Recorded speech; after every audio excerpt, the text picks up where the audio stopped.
The Science of Hypertrophy, how muscles really grow. First, hypertrophy isn't just about lifting heavy for its own sake. It's about creating a stimulus that tells your body these muscles need to be bigger and stronger to handle what's coming. That stimulus comes from three major factors: mechanical tension, metabolic stress, and muscle damage. But tension is the primary driver. You need enough load and enough challenging reps to recruit and fatigue the high-threshold motor units. In simple terms, train hard in the right rep ranges and get close to muscular failure. Let's cut through the noise and talk about what actually makes muscle fibers grow. Forget the myths about secret rep ranges or magic supplements. Muscle hypertrophy is a biological process. And when we understand the mechanisms, we can train smarter, recover better, and keep progress coming for years. Second, progressive overload is the engine of growth. Your muscles adapt to what you ask of them. If you keep giving them the same workload, they stop adapting. That means adding weight, adding reps, improving form, or increasing training volume over time. Progress doesn't have to be dramatic every session, but it has to be consistent. Finally, individualization is key. Different muscles, different lifters, and different life circumstances all affect the optimal plan. Some people thrive on higher volumes, others respond better to lower volume, but higher intensity. Track your progress, watch your performance, and adjust. Your training plan should evolve with your body, not stay locked to a cookie-cutter template. Third, recovery is where the growth actually happens. Training provides the spark, sleep, nutrition, and rest supply the fuel. Aim for high-quality protein spread through the day, enough to hit your daily target, and don't underestimate the power of 7 to 9 hours of real sleep. Stress management matters too. Chronic fatigue or poor recovery habits will stall gains faster than a missed workout. So the science is clear. Apply mechanical tension, drive progressive overload, respect recovery, and adapt to your own feedback. Do that, and hypertrophy stops being a mystery. It becomes a predictable outcome of disciplined, intelligent training. When we talk about the real driver of muscle growth, the conversation always comes back to mechanical tension. Think of it like this. Your muscles are not sitting around hoping to get bigger because you showed up at the gym. They respond to a clear signal, one that says, we're under stress, we can barely handle, so we'd better adapt. That signal is mechanical tension. It's the pulling force placed on muscle fibers when they contract against resistance. And it's the single most important reason they decide to add size. You can chase a burn, you can pile up sets until your lungs are on fire, but if you don't apply enough tension to actually challenge the muscle, you're basically just moving around. Now, mechanical tension doesn't mean you have to lift the heaviest weight in the gym for a single rep. It means you need to put the muscle under enough load for enough time to recruit the motor units that normally stay asleep when the weight is too light or the effort is too low. Picture your nervous system as a series of switches. With light effort, only a few switches turn on. But as the weight gets challenging and the reps get hard, those last 2 or 3 that feel like a grind, your body flips on the big switches that control the largest, most growth-prone muscle fibers. Those fibers don't activate unless you get close to that point of real fatigue. That's why a set of 12 done with a weight that makes the 12th rep nearly impossible is far more effective than a casual set of 20 where you could have done 10 more. This is where good technique matters more than ego. If you swing the weight or shorten the range of motion, you cheat those fibers out of the tension they need. The goal isn't just moving the bar from point A to point B. It's keeping the target muscle under continuous tension through a full, controlled range so every fiber feels the strain. That means locking in form, moving deliberately, and resisting the urge to bounce or jerk when things get tough. Slow it down slightly on the eccentric phase, the lowering part of the lift, because that's when the muscle experiences some of its highest tension. You might wonder if chasing the pump or focusing on the burn plays a role. Sure, metabolic stress can help, but it's a sidekick, not the hero. The pump is fun, but if the load is too light and the set ends before you're near failure, you're not recruiting those deep, high-threshold fibers. Mechanical tension should be the foundation. That's why moderate rep ranges, roughly 6 to 12 for most compound lifts, hit the sweet spot. They allow you to use enough weight to create serious tension while doing enough reps to accumulate meaningful time under that tension. Progressive overload ties directly into this. Your body adapts to the level of tension you've been providing. If you curl 30 pounds for 10 hard reps week after week, those fibers will eventually handle that stress with ease. They'll stop growing because the signal is no longer urgent. You have to keep raising the bar, add a small amount of weight, squeeze out an extra rep, or slow the tempo to increase the time those fibers are working. The changes don't have to be huge, but they have to be consistent. Each session should give the muscle a reason to adapt beyond what it did last time. Mechanical tension is also why compound movements like squats, presses, and rows are so effective. They let you load the muscle groups heavily and safely, generating that full body strain that smaller isolation lifts can't quite match. That doesn't mean isolation work is pointless. It can target weak points and provide extra volume. But big multi-joint lifts are the foundation because they let you apply the highest levels of tension across the most muscle mass. Nutrition and recovery wrap around all of this. Tension sends the growth signal, but if you're not eating enough protein or getting adequate sleep, the muscle can't rebuild. Think of training as writing the order form and recovery as the factory producing the goods. Without the factory running smoothly, the best order form in the world is useless. Another crucial point is stability. Mechanical tension is only as good as the stability of your setup. If you're wobbly, the body recruits stabilizers to keep you upright instead of letting the target muscle absorb the full load. Plant your feet, brace your core, and lock in the movement pattern so all that force transfers exactly where you want it. Whether it's a squat, a bench press, or a lateral raise, your base has to be solid to channel maximum tension. Let's not forget about fatigue and effort. Stopping too far from failure leaves potential gains on the table. For most sets aimed at hypertrophy, you want to be within 1 to 3 reps of true failure. That's the zone where the tension on those high threshold fibers peaks. It's uncomfortable, no doubt. Your brain will tell you to quit early, but pushing into that discomfort is where growth lives. At the same time, you can't turn every set into a death march. Accumulated fatigue can crush recovery and limit how much quality volume you can handle. Balance is key. Work hard enough that the last reps are a grind, but controlled enough that you can repeat it across multiple sets and sessions each week. Let's get clear about why this works. Muscle fibers grow as a protective response. You stress them, they repair themselves thicker and stronger, so that next time the same load feels easier. But once that adaptation is complete, doing the exact same session again is just practice. It might maintain your current size and strength, but it won't push the ceiling higher.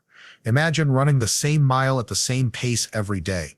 After a few weeks, it feels easy, and you stop improving. Lifting is no different. The first thing to understand is that overload doesn't mean jumping 50 pounds on your lifts overnight. That's a recipe for injury, not growth. Overload is small, steady, repeatable improvements over time. Add a little weight, squeeze out an extra rep, perform the same number of reps, but with tighter form or slower tempo. Each of those counts because your muscles register that extra tension or extra time under tension as a new challenge. Think of it like turning a dial, not flipping a switch. If you're patient, those small increments accumulate into big changes. So when you're planning your training, remember that mechanical tension isn't just one variable among many. It's the heartbeat of hypertrophy. Choose exercises that allow heavy, controlled loading. Work in rep ranges that let you reach near failure with good form. Progress steadily. Keep tension on the muscle through a full range of motion. Respect recovery so the adaptation can happen. Nail these fundamentals and you've essentially cracked the code on how muscles really grow. Progressive overload is the heart of long-term muscle growth, and it's not just a catchy phrase you see on social media. It's a biological requirement. Your muscles are smart in a survival sense. They adapt to the stress you put on them so that next time the same stress feels easier. If you keep giving them the same challenge, same weight, same reps, same total workload, they have no reason to keep growing. They've already built the hardware to handle it. To keep making progress, you must consistently raise the bar. And that process is what we call progressive overload. Now, the most obvious way to overload is adding weight to the bar, and for many lifters, that's the easiest metric to track. But weight alone isn't the only path. Volume, the total number of hard sets and reps, matters just as much. If you can perform 3 sets of 10 pull-ups this month, and next month you're doing 4 sets of 10 with good technique, that's overload. If you slow your eccentric phase and maintain control for longer, you've increased the time those fibers are under tension. That's overload too. The key is that you're challenging the muscle in a way it hasn't fully adapted to.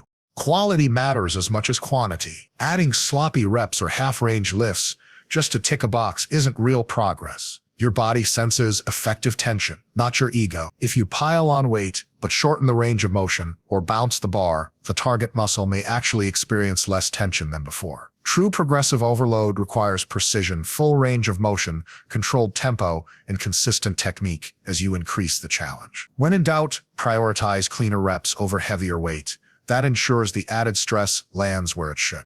Another part of the puzzle is managing fatigue. If you try to overload too aggressively, you risk stalling or injuring yourself. The body grows when it recovers, not when it's buried in chronic exhaustion. The smart lifter plans periods of easier training, deload weeks, or lighter sessions so the body can consolidate the gains and prepare for the next ramp-up. Think of it like climbing a staircase.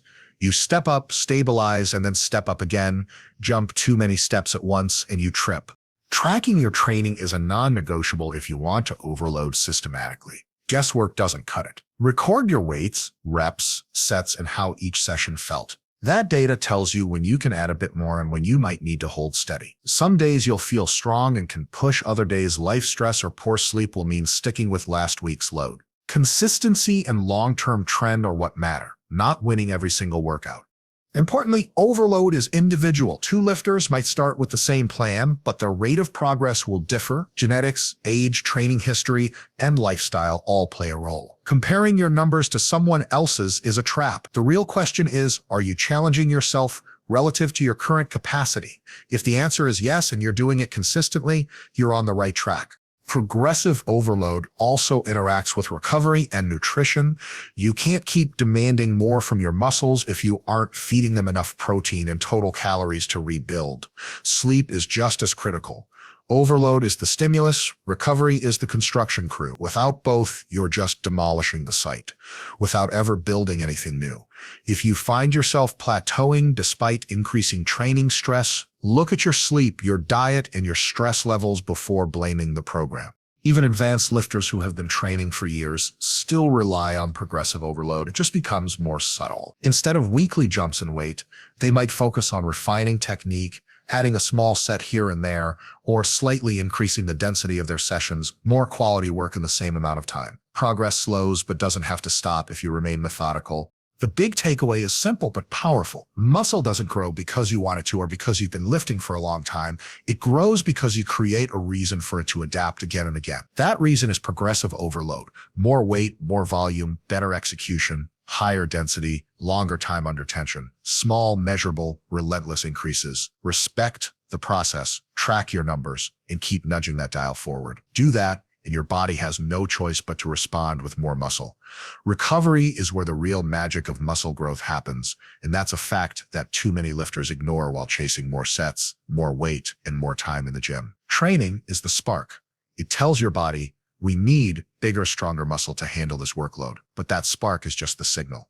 The actual building, the repair, and adaptation all take place when you're away from the weights. If you don't give your body what it needs during that time, you're basically pressing the brakes while stepping on the gas. Think about training as controlled damage.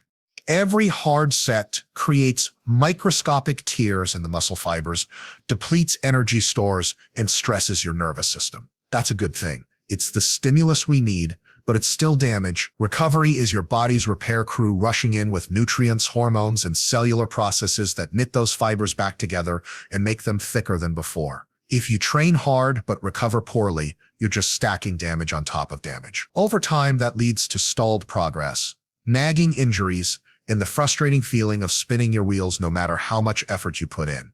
Sleep is the foundation of this whole process. It's not just about feeling rested. During deep sleep, your body ramps up growth hormone release, protein synthesis, and tissue repair. You can nail your workouts and your nutrition, but if you're scraping by on 4 or 5 hours of restless sleep, you're slashing your gains.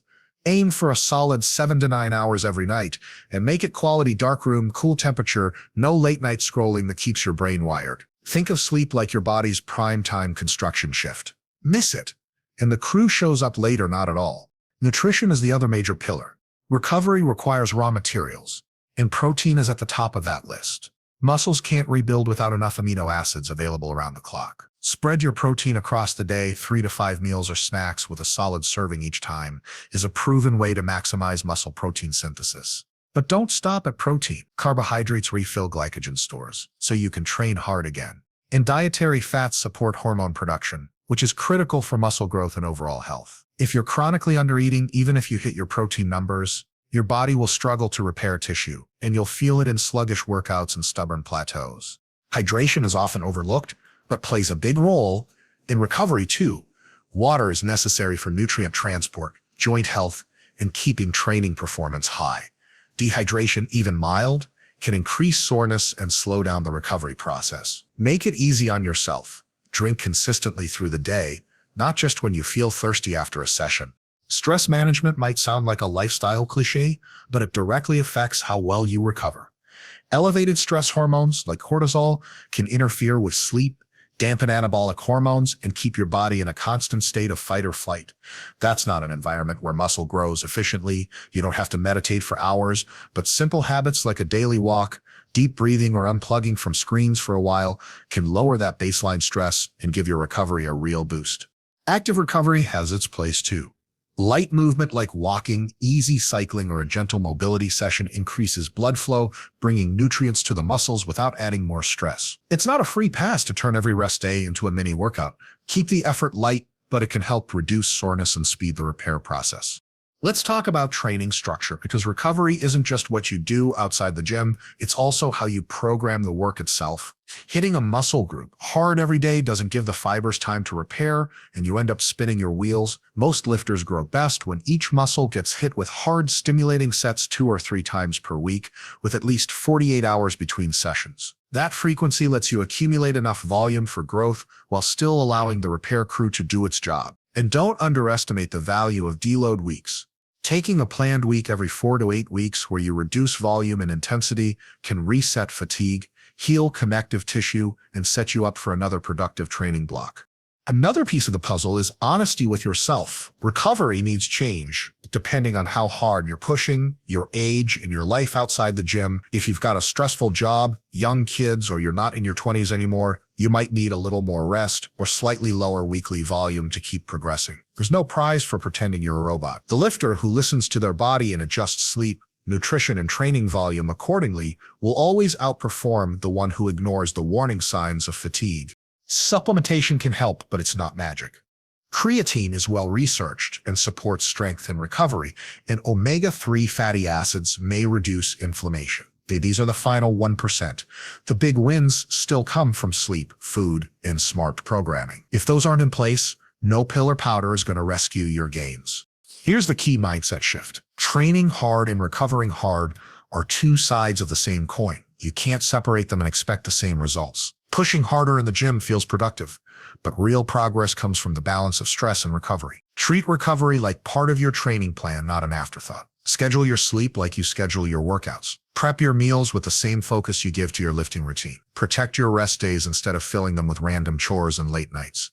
Let's start with volume, because it's a perfect example of individual response. Some people can thrive on high training volumes, banging out 20 hard sets per muscle group every week, and recovering just fine. Others start breaking down at half that amount. You can read every study and every forum post, but at the end of the day, your body will tell you what's right. The signs are pretty clear. If you're constantly sore, your performance is slipping, and you feel like dragging yourself to the gym, you're probably doing more than you can recover from. On the flip side, if you never feel challenged, you're not adding reps or weight, and your muscles aren't growing, you might need to nudge volume up. It's a feedback loop. Apply a stimulus, observe the result, and adjust. When you start giving recovery the respect it deserves, everything else in your training improves. Strength goes up, soreness becomes manageable, energy levels climb, and the scale starts to reflect real lean mass gains. Recovery isn't a passive process. It's an active, deliberate practice, and it's the environment where your body transforms all that training effort into actual muscle. One of the biggest mistakes lifters make is assuming there's a single perfect program that works for everyone forever. The truth is, muscle growth is deeply individual, and the sooner you embrace that, the faster you'll see consistent progress. Your genetics, your training history, your lifestyle, even how much stress you have at work or how much sleep you get each night, all of it shapes how your body responds to training. Ignoring those factors and blindly following someone else's blueprint is like wearing shoes 3 sizes too small and wondering why running feels miserable. Intensity works the same way. Some lifters respond incredibly well to heavy low-rep sets and can stay strong and fresh doing lots of near-max lifts. Others find that approach wrecks their joints or leaves them drained. For them, moderate loads in the 8 to 12 rep range deliver more growth without beating the body into the ground. There's no universal prescription. The only real rule is that your sets need to be challenging, 1 to 3 reps shy of true failure most of the time. Beyond that, it's about finding the intensity zone you can recover from while still driving progress. Exercise selection is another area where individual differences shine. Limb length, joint health, and personal preference all matter. Take squats. Some people have the hip mobility and femur length to squat deep with perfect form and love the movement. Others find that no matter how much they stretch, back squats just feel like a lower back strain waiting to happen. For them, a front squat, a hack squat, or even a leg press might be a better fit. The muscle doesn't care what the exercise is called. It only cares about the tension it experiences. Pick the movements that let you load the target muscle heavily and safely, not the ones that look best on Instagram. Age is another variable that sneaks up on you. Younger lifters can often recover faster and push harder without as much risk. But as the years pass, recovery takes more deliberate effort. That doesn't mean you can't build muscle later in life. You absolutely can. But it does mean you need to pay closer attention to sleep, nutrition, and managing weekly workload. A 40-year-old who trains smart and recovers well can outperform a 20-year-old who trains recklessly and eats like a teenager. Life circumstances play a huge role too. If you're a college student with flexible hours and plenty of sleep, you can probably handle more training frequency than a parent working long shifts and juggling family responsibilities. Pretending those situations are equal is a quick way to burn out. Be honest about how much time and energy you can devote, and build a plan that fits your reality. 3 focus sessions you can sustain for months will beat a 6-day split that collapses after 2 weeks. Monitoring progress is your best tool for dialing in this individualization. Keep a log of weights, reps, and how you feel. Are you adding weight or reps over time? Are you recovering well enough to repeat strong sessions each week? Are your joints healthy? If the answer to any of those starts slipping, that's your cue to adjust. Sometimes that means pulling back on volume, sometimes it means adding a little more, and sometimes it's as simple as swapping an exercise that doesn't fit your structure. Don't overlook the mental side. Motivation, enjoyment, and adherence are huge factors. If you hate a certain exercise or dread a particular routine, chances are you won't stick with it long enough to see results. Choose movements and schedules you actually like. The best plan is the one you'll consistently follow. Progress happens over months and years, not days. Boredom and burnout are real obstacles, and enjoyment is your insurance policy. Individualization also applies to nutrition and recovery. Some people feel amazing on higher carb diets, others perform better with slightly higher fats. Some need 9 hours of sleep to function, others feel great on 7. Experiment, track, and find what lets you train hard and recover fully. Don't let someone else's macros or bedtime dictate your own. The takeaway is simple but powerful. Muscle growth follows general scientific principles, but the application must be personal. Find the training volume, intensity, and exercise selection that challenge you while allowing recovery. Adjust as your life and body change. Track your progress and listen to the feedback your performance provides. There is no universal map, but there is a clear method. Apply the science to your own context. Do that consistently, and your results will outpace any one-size-fits-all program every time. Remember, the body's signals aren't always subtle. Persistent fatigue, nagging injuries, stagnant numbers in the logbook, or just a sense that you're running on fumes. These are not badges of honor. They're messages telling you something needs to change. Listen to them. The smartest athletes and coaches treat training like an ongoing conversation with the body. They test, observe, and refine. Even within a single person, the right approach changes over time. As you gain muscle, your recovery demands shift. As life gets busier, your available training time might shrink. As you age, joints might require more care and warm-up. Adjusting isn't a sign of weakness or inconsistency. It's the hallmark of a lifter who understands the process. Rigidity is the enemy of long-term growth.